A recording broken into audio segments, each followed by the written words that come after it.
You are welcome to the Aptics online classes. Today we are beginning English classes for HSA. See, first what we have going to learn is the periods of English literature.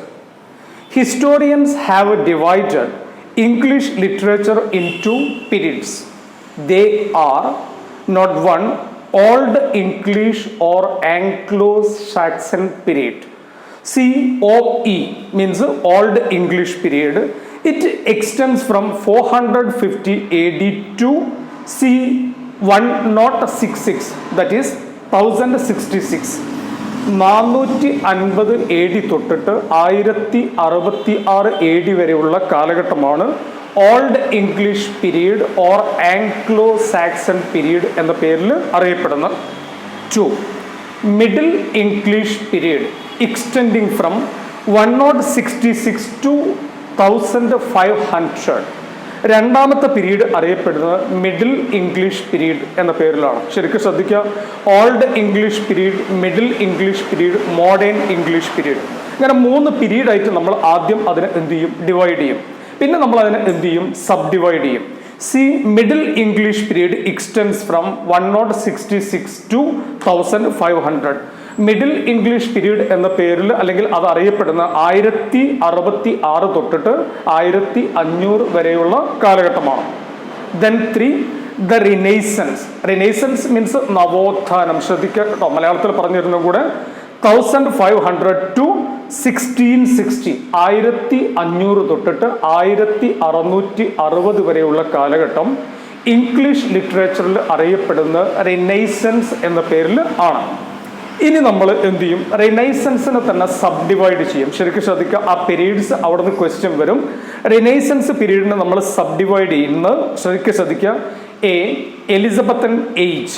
ഓർമ്മിക്കുക, Elizabethan age 1558 മുതൽ 1603 വരെയുള്ള കാലഘട്ടം അറിയപ്പെടുന്ന Elizabethan age എന്ന പേരിലാണ്. B, Jacobean age. ശരിക്കും ശ്രദ്ധിക്കുക, Jacobean, JACOBEAN. Jacobean age extends from 1603 to 1625. 1603 മുതൽ 1625 വരെയുള്ള കാലഘട്ടമാണ് ജാക്കോബിയൻ ഏജ് എന്ന പേരിൽ അറിയപ്പെടുന്നത്. C, Caroline age. CAROLIN. ചിലവർ മലയാളത്തിൽ കരോലിൻ എന്ന് പറയും, ഇംഗ്ലീഷിൽ കാരോലിൻ ഏജ്. 1625 to 1649. 1625 തൊട്ടിട്ട് 1649 വരെയുള്ള കാലഘട്ടം അറിയപ്പെടുന്നത് കാരോലിൻ ഏജ് എന്ന പേരിലാണ്. The, Commonwealth period. റിനൈസൻസിന്റെ സബ് ഡിവിഷൻസ് ആണ്. At present we are learning the sub divisions of Renaissance. The, Commonwealth period or Puritan age. Puritan age ശരിക്കും നോട്ട് ചെയ്യാം. അത് കോമൺവെൽത്ത് എന്നതിനേക്കാളും കൂടുതൽ സ്ട്രെസ് ചെയ്യേണ്ട അവിടെ പ്യൂരിറ്റൻ ഏജ് എന്ന പേരിലാണ്. 1649 തൊട്ടിട്ട് 1660 വരെയുള്ള കാലഘട്ടമാണ് പ്യൂരിറ്റൻ ഏജ് എന്ന പേരിൽ അറിയപ്പെടുന്നത്. അപ്പൊ റിനൈസൻസിന് നമ്മൾ എന്ത് ചെയ്തു, Elizabethan age, Jacobean age, Caroline age, Commonwealth period, ഇങ്ങനെ 4ആയിട്ട് ABCD ഡിവൈഡ് ചെയ്തു.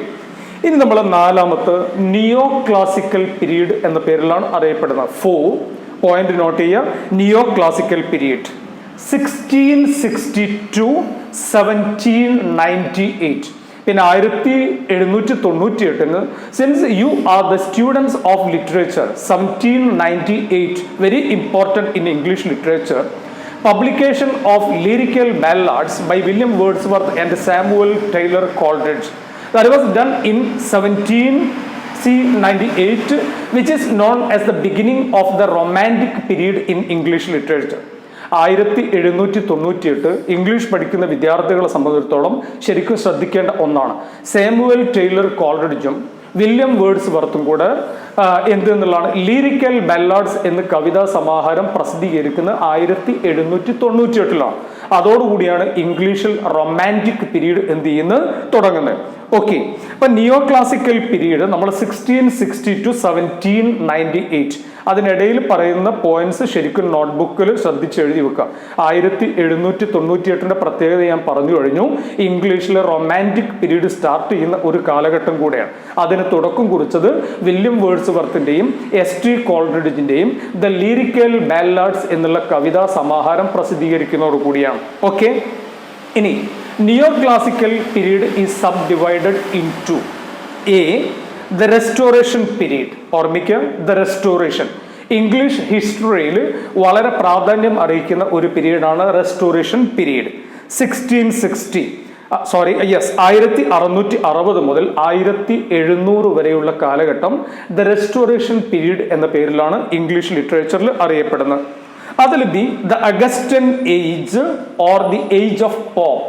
ഓർമ്മിക്കുക, Augustan age or the age of Pope 1700 തൊട്ടിട്ട് 1745 വരെ അലക്സാണ്ടർ പോപ്പിന്റെ ഏജ് ഓഫ് പോപ്പ് അല്ലെങ്കിൽ ഏത് പേരിലാണ് അറിയപ്പെടുന്നത്? Augustan age.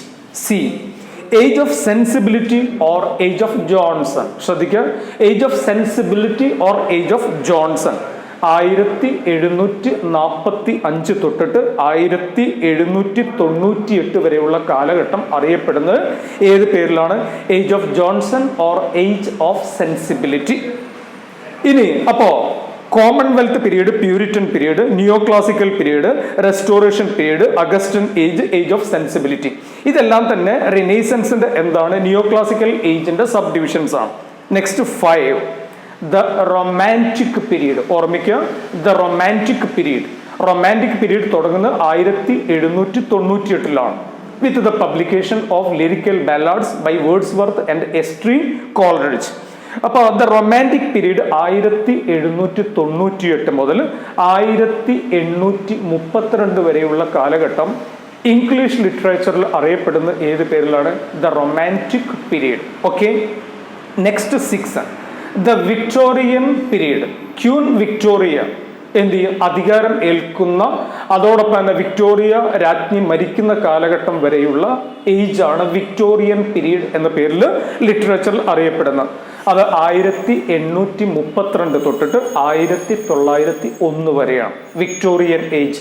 ഓരോ ഏജും ശരിക്കും ഓർമ്മിക്കാം. 1832 തൊട്ടിട്ട് 1901 വരെയുള്ള കാലഘട്ടം അറിയപ്പെടുന്നത് വിക്ടോറിയൻ ഏജ് എന്നാണ്. 7 ദ എഡ്വാർഡിയൻ പീരീഡ്. എഡ്വാർഡിയൻ പീരീഡ് എന്ന് തൊട്ടാണ് 1901 തൊട്ടിട്ട് 1914 വരെ. 14ന്റെ പ്രത്യേകത കൂടെ ചരിത്രത്തിൽ ശ്രദ്ധിക്കുക.